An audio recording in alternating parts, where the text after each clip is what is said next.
Today I will share how much it's cost me to keep my Porsches on the road over the past 20 years. My first Porsche was a 1977 Porsche 924 that I bought for a grand total of $200.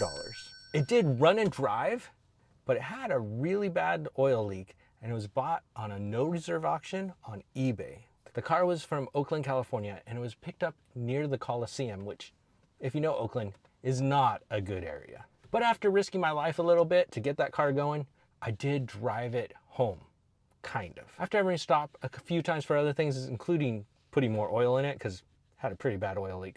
I needed fuel, so I stopped at a gas station, and at this point, it was dark. When I went to turn off the headlight switch broke, and I had no way of getting them back on. That's where the next expense comes in. I had to tow it the rest of the way home, which cost me $250. So the tow was more expensive than the car. But on that car, when you start adding up all the expenses, there's a battery, a used door handle, oil, and of course an oil filter. The oil leak was from the oil pan gasket, so it needed a new oil pan gasket, and I needed some sealant to go with that gasket. Now this was my least expensive car because what I started to do was add up the actual cost this was going to cost me to fully restore it. The car needed a lot of work. To bring it up to really usable quality, it needed quite a bit of work, and as you would expect with a $200 car. So after spending $604 on this car, I decided to donate it. And I got a $500 tax deduction for donating it. So I guess it wasn't too bad of a loss.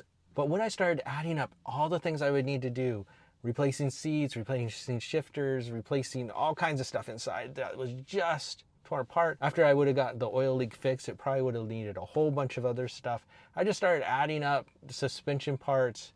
It got very expensive very quickly, and I realized that the 924 was not really the best Porsche ever made. It did handle well, but that Audi engine just wasn't that powerful, especially in US spec. So I decided to cut my losses, donate it, get that $500 tax deduction, and I bought a $2,500 Porsche 944, a 1983 Porsche 944. That was my daily driver for about 6 years. And over the time, it was pretty reliable. Things I had to do that car were the air filter, the clutch slave cylinder went out. Of course, oil filters, regular oil changes. It needed a battery. Sensing a theme, I think all my cars need batteries at some point. And then spark plugs. So we add the cost of the car and the cost of the parts together. So the car cost $2,500. The really big expense on the Porsche 944 was the clutch went out. And I had to get a replacement clutch. It's the one time I've paid someone to do something that wasn't something like tires. A clutch job on a 944 is fairly intensive because there's the solid torque tube that goes from front to back. And it wasn't a job that, at the time at least, I was ready to take on myself. All in because of a friend that happened to be an ASC certified mechanic. Did all the work, but for a reduced rate. The clutch, parts, and labor ended up being $1,280. So all in with the 944, between purchasing the car, the clutch, and all the other little things just to keep it on the road, I spent $4,160 on that car. I drove it for 6 years, relatively trouble-free. Other than the clutch. That was the one big thing, was that clutch. But as things often happen with Porsche ownership, it's a bit of an addiction that you want to feed the next thing.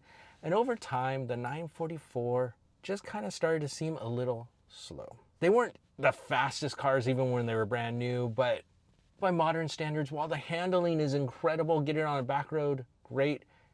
It wasn't a 944 turbo, so it wasn't able to really push you back in the seat the same way that a more modern car would be. So with that, I moved up to a 986 generation Porsche Boxster.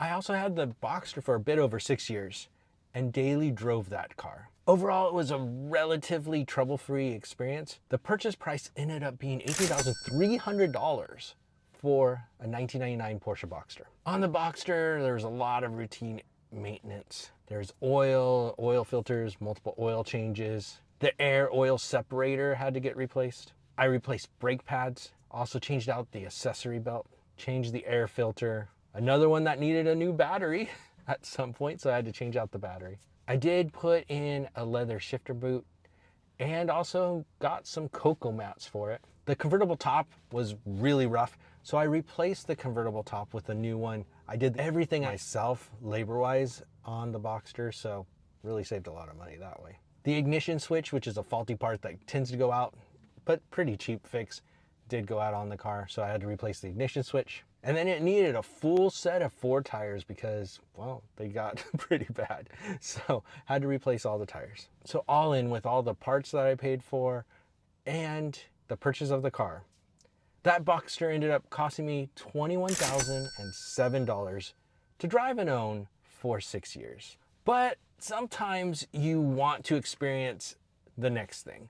And I had always wanted a Porsche 911. I think a lot of Porsche people want a 911. Honestly, the Boxster that gave it are pretty good, and the 911 is also good. The 911's got a bit more power, so there's that. But they are very different cars, and once you drive it, I do like the 911, but not everybody will like the 911. I decided to move on to a 1996 Porsche 911, the less like 996 generation, but it's getting some love now. That's the current car I have now. This is my regular driver. Whenever I get a chance, this is the car I tend to drive. Unless I have to carry the entire family, then this doesn't fit. But things I've done on this car: spark plugs, spark plug tubes, coil packs, oil changes, oil and filter, the air filter, replaced the water pump, and of course the thermostat while I was in there. I also put in a new gas cap. I replaced the faulty coolant reservoir cap with the redesigned version that is much better. And I also have a coolant reservoir that I'm just installing. It hasn't been finished, but I'll include that in the price because that's the next thing that's going to get installed. I also replaced the battery on this one, so 4 cars, 4 batteries. I've put in new engine mounts, did a little bit of Alcantara, microfiber suede, whatever you want to call it. Put that in as just kind of a nice to look thing. Helps with reflection if you decide to take it on the track. Of course, to put that down, you had to have some adhesive, so I've got some material adhesive that I've also bought. And I purchased a cup holder for the center console because this car's got no cup holders and I'm an American and I have to have a cup holder. The car was purchased for a really good price. So this Porsche 911 only cost $12,500. That's for a car that had less than 100,000 miles on it and a clean title. It does have the Tiptronic gearbox, so that did lower the price some, but not too bad. So all in, this Porsche 911 that I've had for almost 6 years, it'll be 6 in May, it cost me $14,190 to own and run, at least so far. So adding everything up to keeping all these cars for 20 years and keeping 3 out of 4 on the road. One was a project car, so there's that. I have spent $39,961 on Porsches, which honestly isn't that bad when you think about the number of years I've had them, and that they've been extremely dependable for me over that time overall. The one thing I've learned from all of this over this time is buying the cheapest car, in my case the 924 for $200, sometimes when the price is too good to be true and you start adding up the bills, it's going to be too much. So fortunately I walked away before I really started putting a ton of money into that. Got something I was able to daily drive for a very long time actually. But overall, these Porsches have been very good, and these are some of the cheapest Porsches you could buy. So everything out there that's trying to scare people away, maybe there's not too much to be scared of. Obviously, everyone's experience will be a little bit different, but don't just be afraid because it's cheap. Just make sure to do some due diligence before you get in there and buy it, because it could end up going the other way on you. Also, do as much maintenance yourself as you can, because you're going to save a lot in labor. The thing is, I've driven Porsches for over 20 years. So check out this video. Find out everything I've learned.